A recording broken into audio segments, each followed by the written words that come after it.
Ouch ouch oh Dying Light 2 is a strange title. My reason for this title is to help this video place curiosity in the viewer. I think you will be satisfied with the information contained within this video. It is not my purpose to show and tell you how to play Dying Light 2 and spoil your game experience. So the video and narrative won't be incongruence. The gameplay preview for Dying Light 2 is finally here and it looks absolutely terrifying. In this gameplay preview, we get to see the protagonist Kyle Crane running through the slums of Harran. It is a dark and gritty place filled with zombies and other monsters. We can also see the Crane has a grappling hook which he uses to climb up buildings and reach new areas. The developers have promised the Dying Light 2 will have an open world setting unlike the linear one from the first game in the series. What are the features we can expect in Dying Light 2? Dying Light 2 is an upcoming sequel to the popular first-person survival horror game, Dying Light.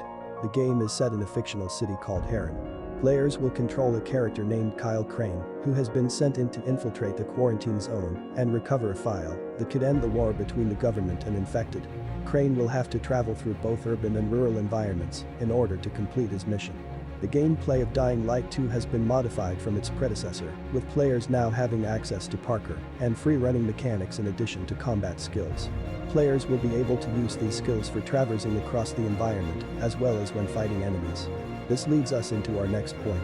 Crane can now jump over obstacles like walls and fences, which allows him to explore more of the world whilst evading enemies. In a way, Dying Light 2 is a sequel to the first game. It has been 4 years since the zombie outbreak and now things have changed. The zombies have become more aggressive and intelligent, they are not just mindless beasts anymore.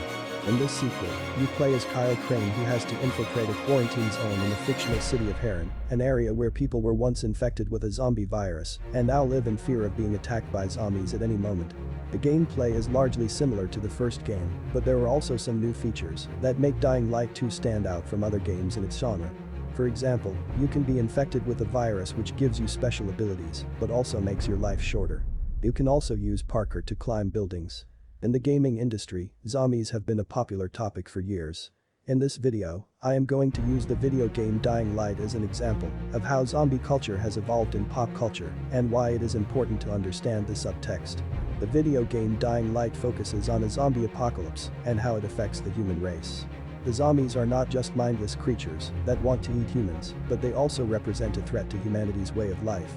The world needs to hear this message from Dying Light and from you.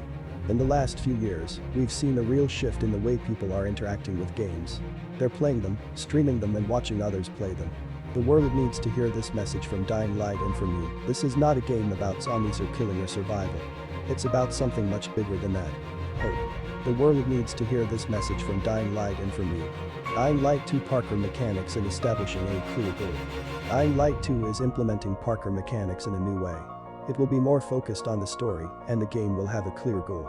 The parkour mechanics in the new game are unlike anything seen in other games. The focus of Dying Light 2 is on the story, not just surviving and killing zombies. How to maximize your experience tips for playing Dying Light parkour mode. Dying Light is an open-world action-adventure game. The parkour mode is a free-running mode in which players can move around the environment quickly by running up walls, jumping between buildings, and sliding under obstacles. The tips for playing Dying Light parkour mode are as follows. 1. Use the sprint button to move faster than normal. 2. Jump to climb up or down buildings or over obstacles. 3.